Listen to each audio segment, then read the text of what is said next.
Hello, you wonderful humans, and thank you for coming back and thank you for your patience.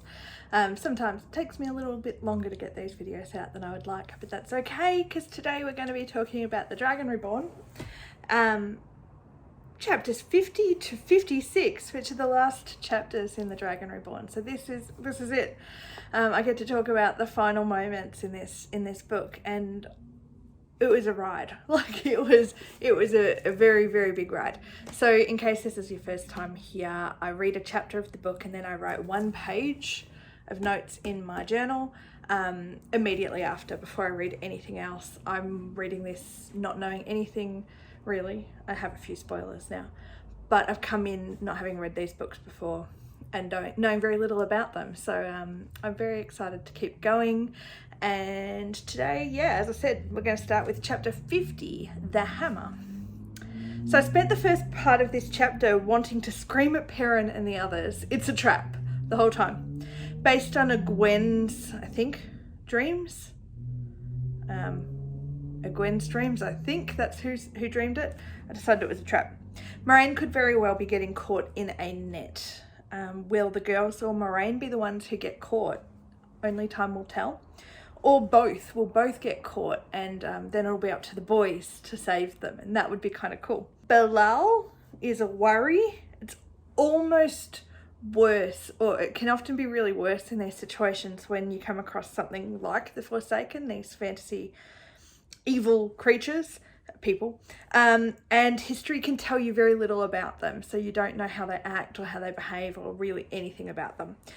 You can underestimate them and get caught off guard very, very easily, especially if you know more about some of the others. So they have more information about some of the other Forsaken, so they kind of know what to expect, but Belial, they don't really know anything. So it sounds like Matt could be really useful in this fight against Belial, given sort of this strategic sort of thing and my feelings, ongoing feelings about Matt and strategy, and maybe with this net magic specialty of some kind is what I'm assuming, like Lanfear is with dreams. Belial seems to have this extra sort of thing with being able to catch people in nets. I don't know whether that's an actual metaphor or whether it's a literal thing. I don't know yet. So Moraine sounds like she's been busy preparing for the day where she has to fight against another Forsaken.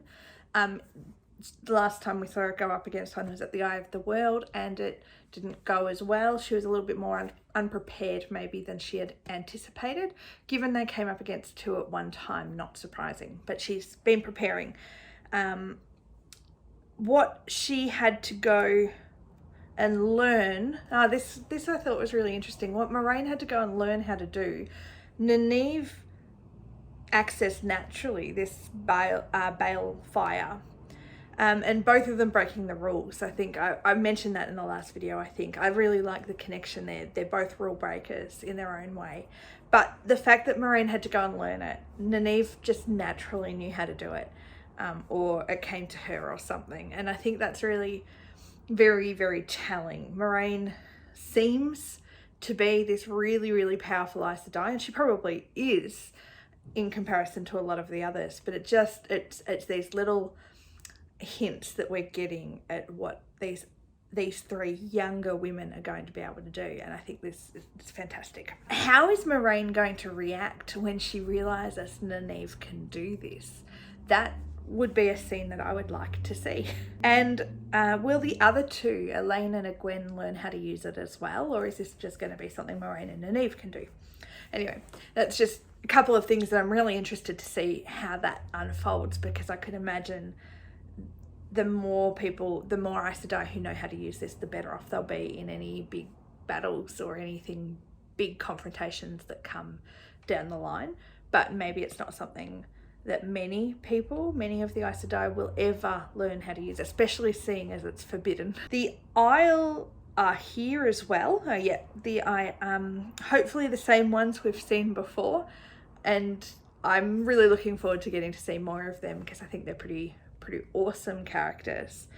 They could very possibly save the day here, but also catch Rand completely off guard if not introduced to him carefully.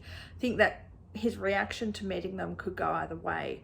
I don't think he's going to be happy to meet them, given it's that further proof that he's not who he wants to be, not who he grew up believing he was, someone from the Two Rivers, and a normal person. So I think there's a few things. Again, another scene that I would like to see, Rand and his first interaction with the Isle people. I wonder if Rand is in the city yet and when he'll actually make his appearance. I think there's a few hints that have suggested that he's probably around, but we haven't seen him yet. And I think that's it's just such a really great way that Robert Jordan has constructed this story, that you go in expecting it to be all about Rand because he's the Dragon Reborn, but instead it's about all these other people watching, and all the other people around the Dragon Reborn, but watching and sort of trying to protect him and trying to control in a way. And I just think it's fantastic. So many things that I could say about that, but I won't right now. The key players in the story have all arrived again right at the climactic moment, which is not unlike the Great Hunt that happened there as well. And now it's just a matter of waiting to see who moves first, and how soon they all realise that they're actually in the same place, given none of them really realise that that's where they are, because that's not where they're supposed to be. No one will be expecting that they're all in the same place, except maybe Bilal and maybe Leandrin know that they're all roughly in the same space. But I think in that sense, Matt's probably the wild card. And yeah, I'm intrigued. But again, just like in the Great Hunt, they're all in the same place. And that makes me question, is this, I assume that the Tavern are going to keep getting pulled back together, the three boys. But does this mean that are all of the books going to follow this same structure where they all go off and do their own thing, but then the pattern keeps pulling them back together? Actually, I kind of like that. I'm not worried about it becoming predictable. I kind of liked that that idea that the pattern just keeps, no matter how hard they try to break away from each other, the pattern just keeps pulling them back. But I can imagine Robert Jordan will sort of have that happening for a few books, and just when we think that that's what's going to happen, he'll change it again and keep me guessing, because that's what he seems to like to do in his writing. So a random thought here. The Travels of Jane Farstrider. Tam's the author, isn't he? I just have this sneaky feeling, and I have no idea whether this is true or not, but I believe that Tam is the author. And I think that that's awesome, and I want to know more. That's my theory. I want to know more. Oh, and while they're here in Tia, are they going to meet any of the Merlin Seat's family? And maybe the girls are staying with a relative of hers, or she knows Swan from when she grew up here.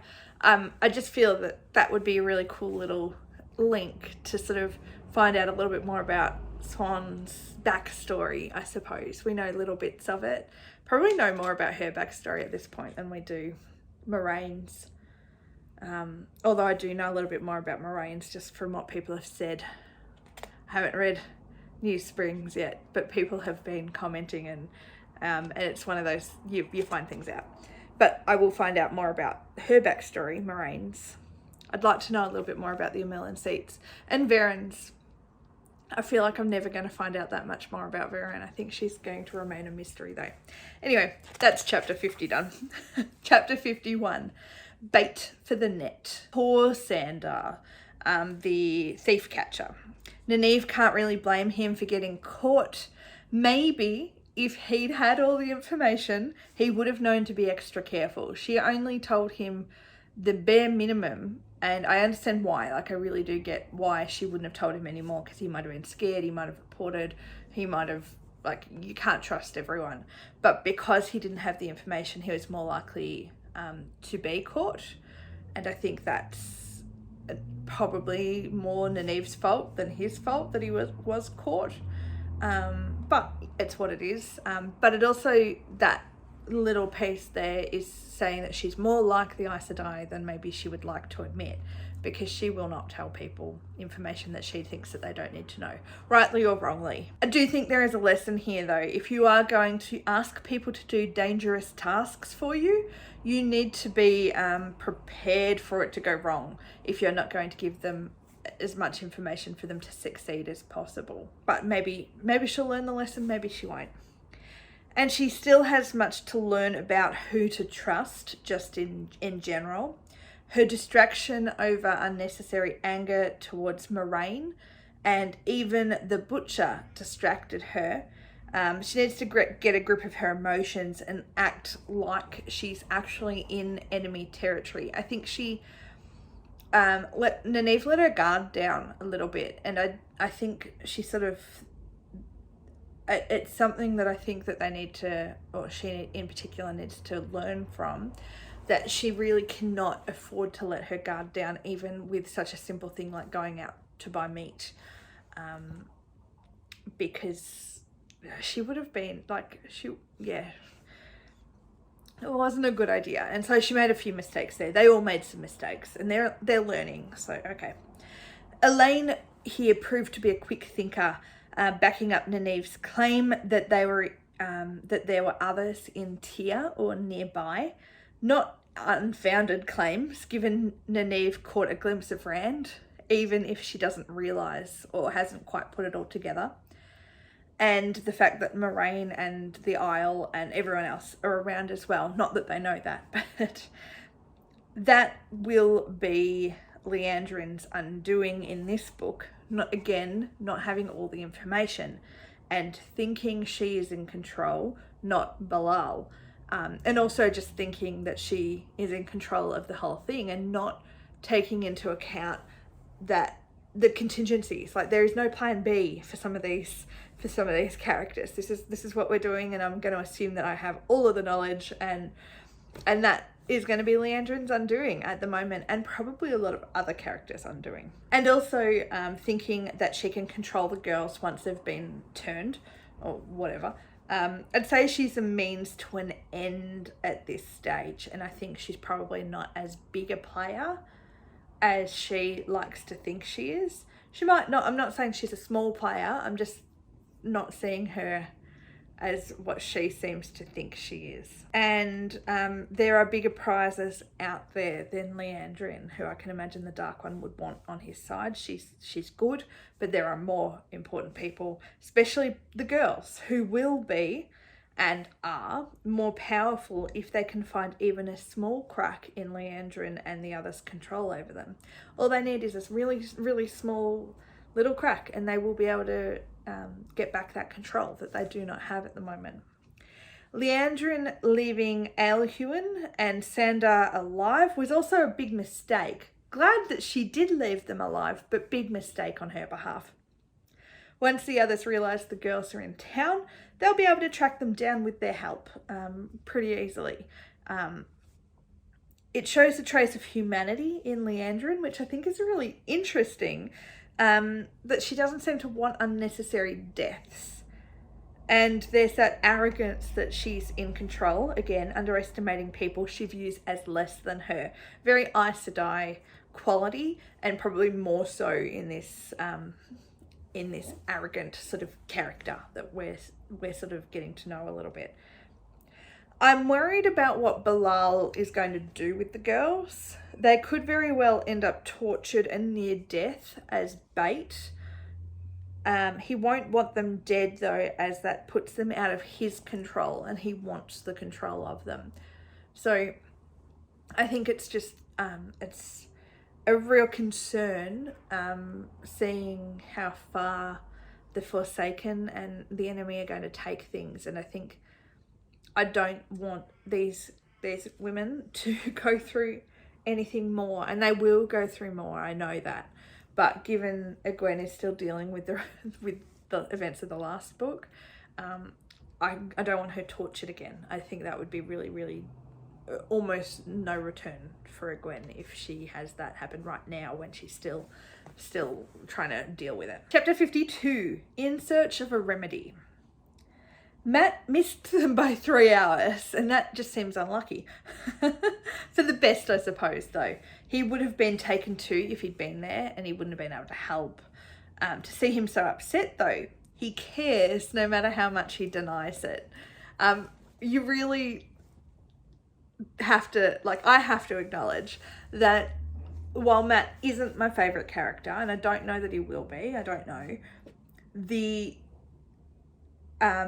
speed at which I have changed my mind about him is actually making me laugh at myself quite a lot. I knew it would happen, and it makes perfect sense. I just think it's really quite well done.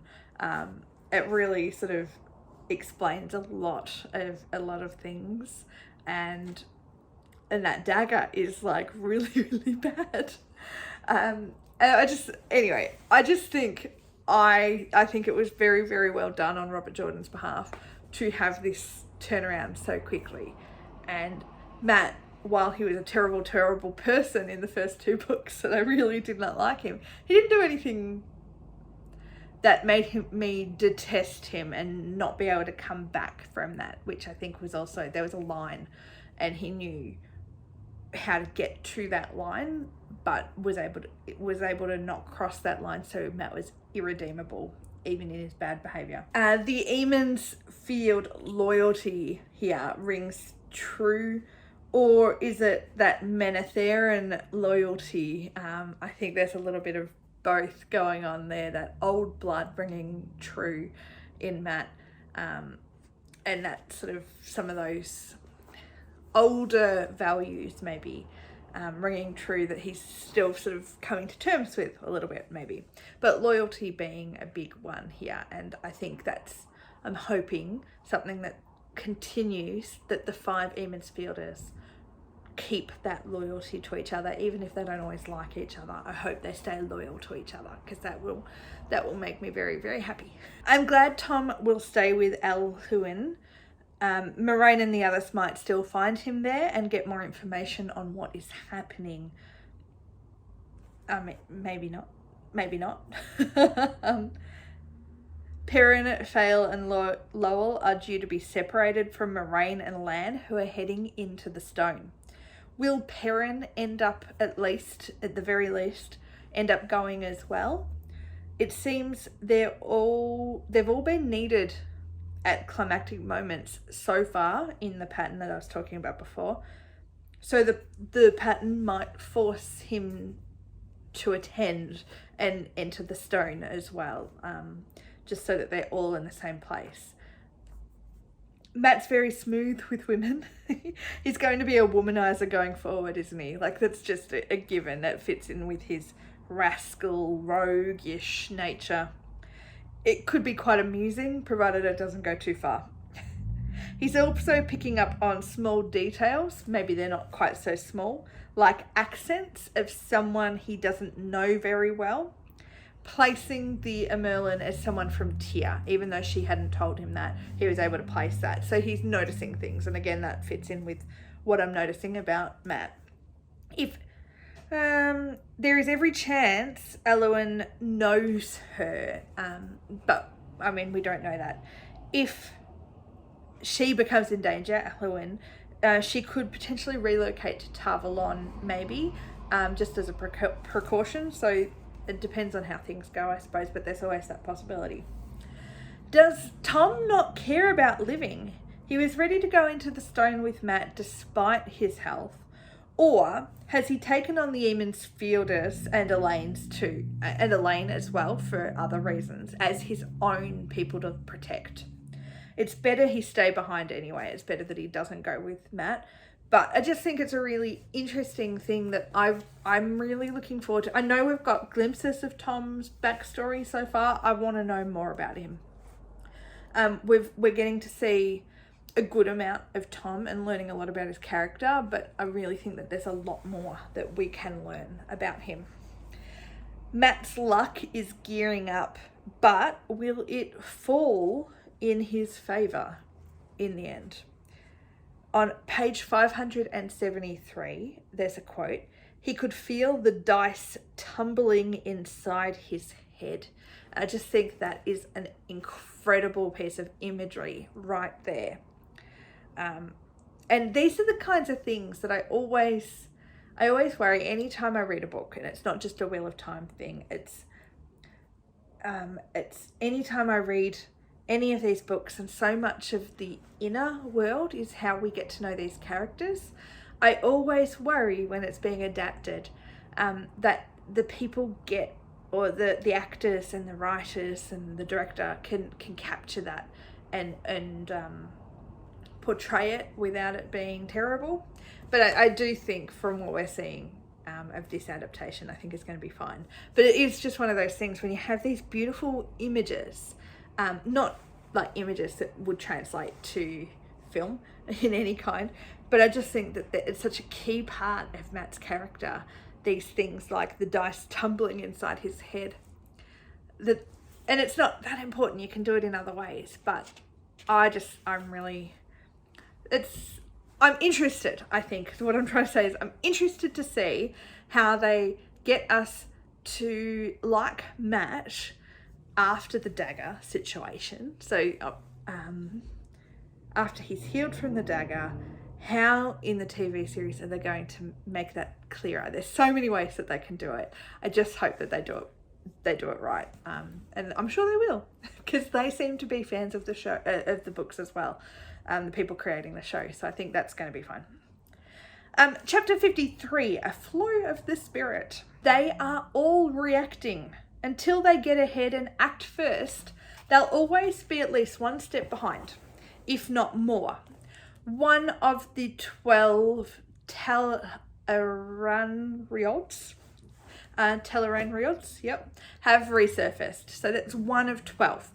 Is it possible they'd hope to have the one Egwene has as well? That could be one of the ones that they were hoping to find.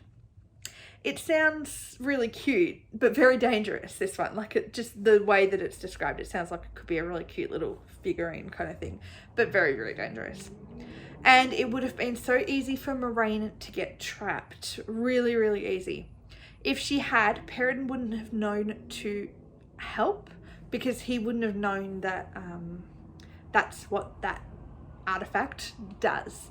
But thankfully, because of the way that it happened, Moiraine was able to explain what is known about that thing, and he was able to do something about it. Or, like, the other danger is that they could have all been caught up in the power, and that wouldn't have been good either. I can imagine that would have been a whole other situation if they'd all been caught up in that. This also might serve to forge a more solid connection between Perrin and Fael, and I think that is going to serve a big purpose in this sense, that the two of them are going to be connected. But if Be'lal and Liandrin think Moiraine was caught, they might have a greater chance. So I'm assuming that they're going to think that their trap was, whether it's just Liandrin or whether it's Liandrin and Be'lal working together. They're now not going to assume, now they're going to assume that Moiraine has been trapped and that they've got a better chance. And so when she does show up, it'll be easier for Moiraine to get the upper hand. So especially if Matt has remained hidden from their knowledge, they've got a much bigger chance of succeeding and all surviving this encounter. I kind of enjoy that while the others go out seeking danger, Perrin gets to go to sleep.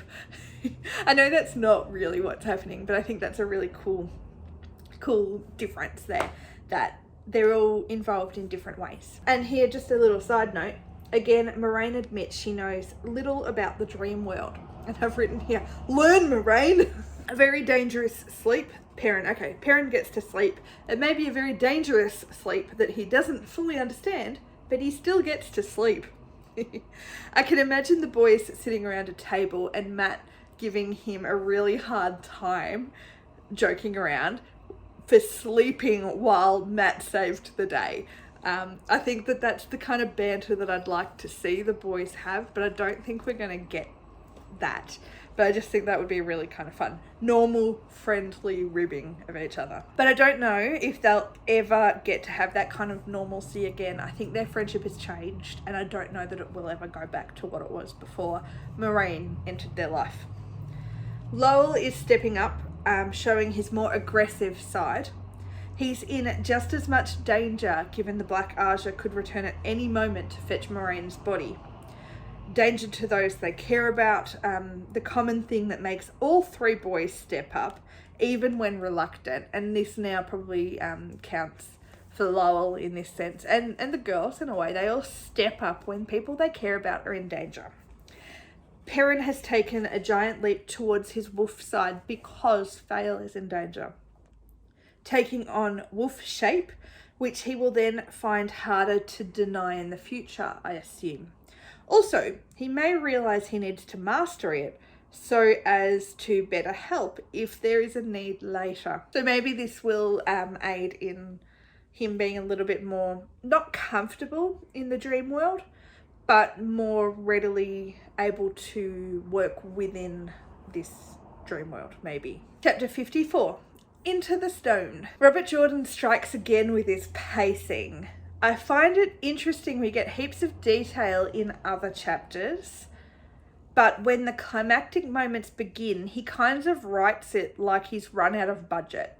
It's probably another one of those complaints that I don't have a huge number of complaints about these books, but I just feel that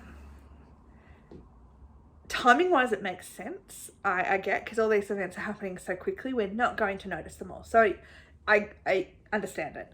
But I want to see everything that is happening, and I'm not getting to see that because of the way that he is trying to squash so many events into 1 or 2 chapters.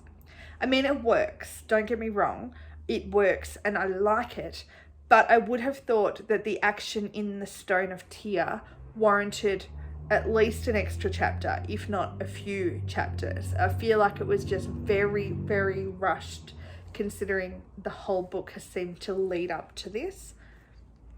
Anyway, it's fine. But I think that this has been the case with all 3 books so far, that the final scenes of the book, which could have had a little bit more time spent on them, have felt really rushed, and I want to know more. The baddies have all done a bunch of underestimating again. This time forgetting or choosing not to search the girls. The problem with magic users is they only think about magic as they know it, and so they forget about other forms that they might not know, and they're constantly underestimating other people. By forgetting to search them, they gave Gwen an opening to be of more trouble than she would have been otherwise. Although I get why she didn't do it, and I'm glad she didn't do it, but many problems could have been reduced if she had chosen to kill Joya Baya in this sort of situation. Unless she's permanently trapped her in some way, then the numbers of Black Aja wouldn't have been enough for the nefarious purposes. They've got a certain number, and getting rid of one would have prevented that. I understand why she didn't, and I'm really, really glad. I want to repeat that. I'm really glad that she didn't, because that would have just been another step towards no return, I think, for Gwen. But it's interesting, because up until that moment, I would have thought that she would have killed her. I'm glad she didn't. Matt's met Gaul and Ruach and Avienda, and is being helped by Sander. All the threads come into action. They're all in the stone without realizing that everyone else is in there, and I'm really excited about that. I think that's a really great sort of really great thing to sort of happen, how they're all just sort of running around doing their own thing without realizing that other people are doing their own thing, and it's great. Matt watching Rand, probably, I can't imagine it would be anyone else, but climb the stone from the outside, and then thinking he saw him in the hallway could be especially comedic to watch.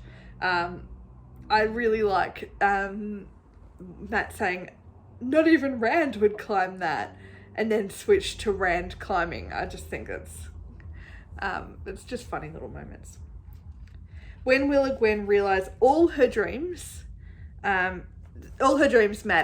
I get why she doesn't, considering she knows almost nothing about the dream world yet. I'm interested to know how long it's going to take her to realise that anything she dreams, she needs to pay attention to. She's seen Matt coming to save them, Wolf Perrin wandering around the stone, and Rand as well, but hasn't even thought that they all might be real. Hopefully when she realises, she'll start paying more attention to everything else that's going on, and maybe they won't miss some important signs. Chapter 55, What is Written in Prophecy. Okay, Perrin saves Vale and admits she is his falcon. I guess that will become clearer as we go, but he has fought his own battle on his own and won. He's proved to himself that he can do that. And I think that's a really, really important thing for Perrin, because I do wonder whether he really undervalued himself. And I think that he really undervalued himself and his contribution. And him being able to do this and actually protect someone he set out to protect and save them, I think will be a really good thing for him. Sounds like he almost lost his connection to his body, but he didn't. And again, really important. He also saw Rand chasing something, Baalzamon, who may not be the Dark One. Balal suggested Rand was missing something. I think I worked that out like a while back. But this is becoming clearer that Rand is still thinking it's the Dark One, and Baalzamon. The glossary and the text has been set up really, really well to confuse people and to make people think that Baalzamon is the Dark One. And I really like that, how that's been done. Anyway, Rand didn't notice Perrin. Very single-minded is our Rand. Also, he appears to think he's won, but that is obviously not true. He thinks that it's over. He thinks that getting the sword and killing Baalzamon means that it's all done.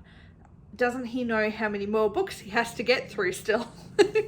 I think that for us, that's obvious. For him, he thinks he's won and he thinks he's done, and that's just really sad.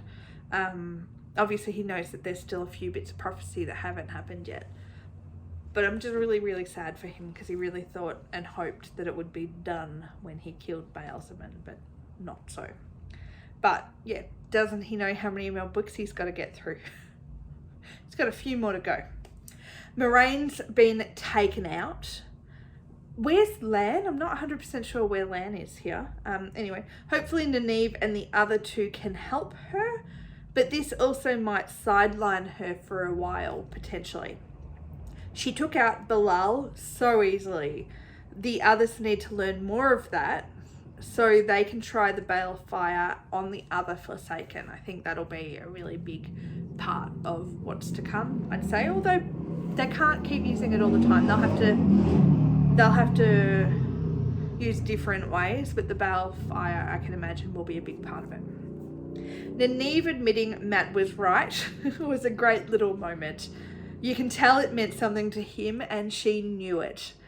He still has no idea of the bigger picture, though, that the others are in the stone as well.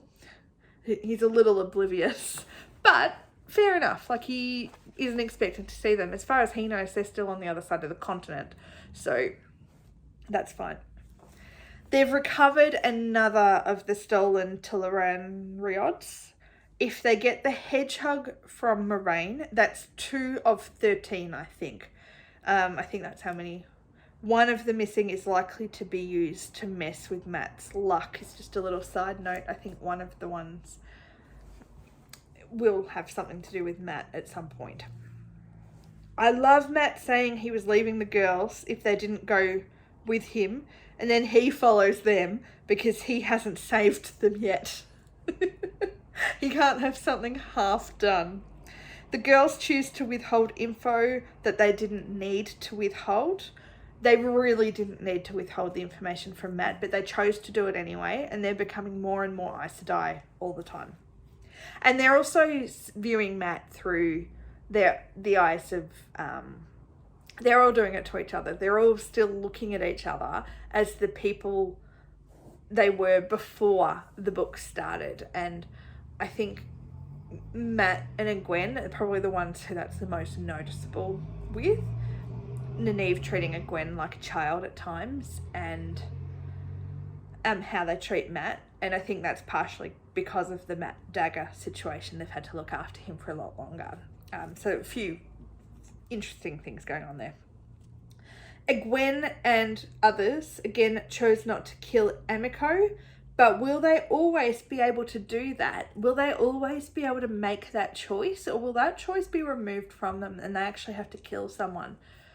I think that will be an interesting part of the story when and if. I can't imagine they will be able to get away with it for all of the books. When they have to make a choice and actually kill someone, I think will be an interesting turning point in the Aes Sedai situation as well, because the Aes Sedai aren't supposed to cause harm. So it'll be interesting. At some point, I have to think that it will be foolish to leave the Black Aja alive, and so they'll have to make a choice. But who knows what they actually choose to do and how they get around it. They might find a way around it. Who knows?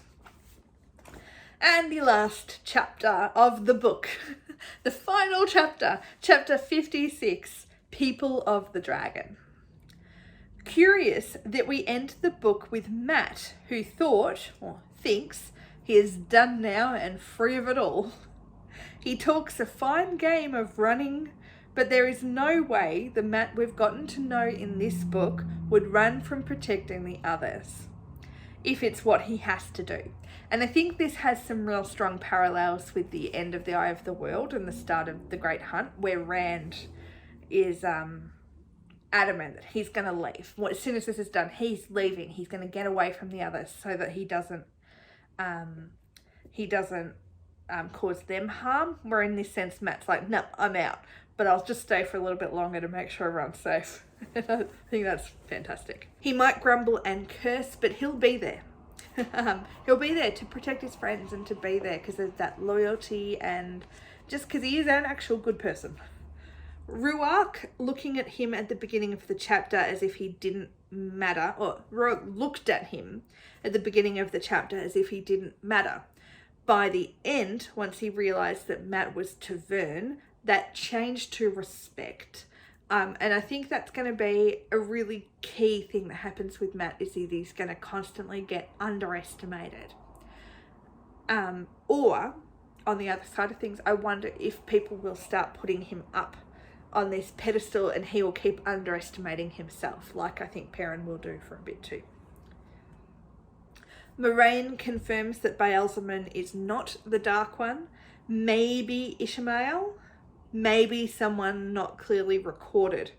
So far, they've killed 3 or 4 Forsaken, as we know, and we know 3 others at least are in play.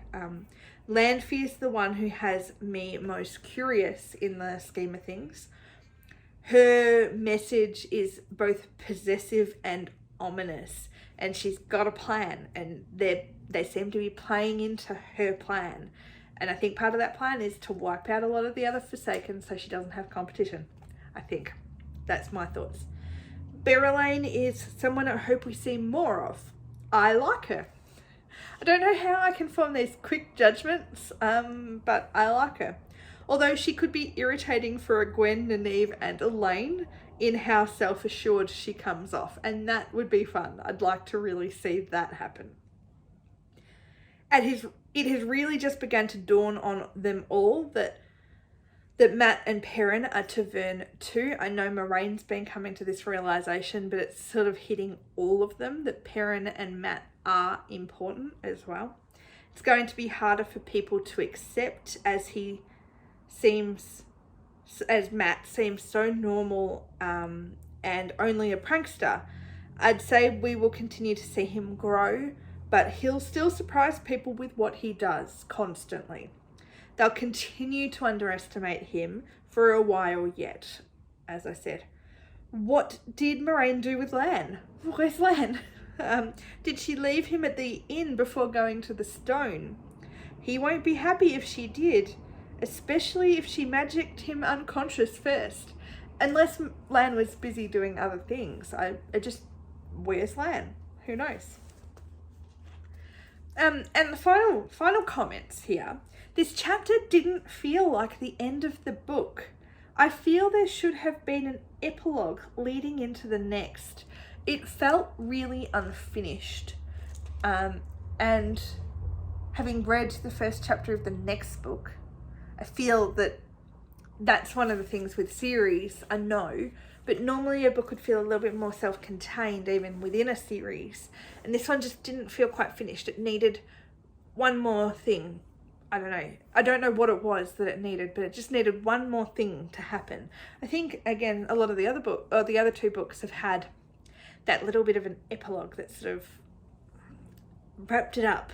I don't know. I just feel something was missing, but not in a terrible way. Still loving it. Absolutely, really loved every second of reading the book. Even no matter how many complaints I have or little things that I'm picking at, they're not stopping me from enjoying the book. They're just, sometimes I sit back and I think I wouldn't have done it that way, or I wonder what would have happened if this hadn't happened, or yeah, the pacing is a little weird in places. But I loved it. I absolutely loved reading The Dragon Reborn. You can see, right? It's well loved. And I'm really happy that I've been able to talk to you about all of the chapters in this book and about my experience reading it. I feel that this one took me on a wilder ride in a way with my thoughts, just as I read more, have more information, and I can start making guesses. And some of those guesses I'm finding that may be true, and others nothing close to the truth, and that's fine. But that is The Dragon Reborn done. Did you love this book? I loved this book. It made me, I sat down pretty quickly after finishing reading this and read the first chapter of the next book just to sort of find out, and then that took me in a different direction.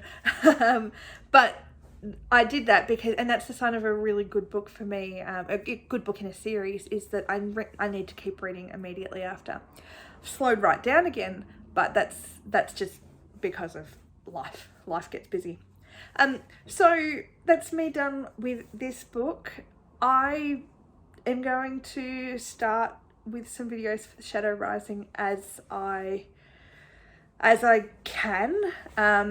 Planning on sort of doing it over the next month or two, and planning on having the Shadow Rising book read and the videos done by the end of the year is my hope. We'll see how that goes. But if you would like to keep up to date with what I'm reading, what I'm doing, I'm on Instagram. I do jump on Twitter when I can, especially provided I don't get too many spoilers, because I get off again if I read something I don't want to know. I get off, not just for these books but for other books and series and stuff. And this month it's November, so therefore we're only a few short weeks away from the TV series starting, and I'm really excited to be able to watch those as well. So definitely stay tuned. We'll see how those go, and maybe if I have anything to say, maybe I'll talk about them. I don't know. Haven't decided. What do you think I should do? Should I find time in my busy life to just power through and read the rest of Shadow Rising and get this happening? No, that won't be happening. But I'm really looking forward to it, and looking forward to being able to continue our conversations about the next book and maybe even the TV series as well. So stay tuned, and I will catch you all again very, very soon, I'm sure. Thanks. Bye.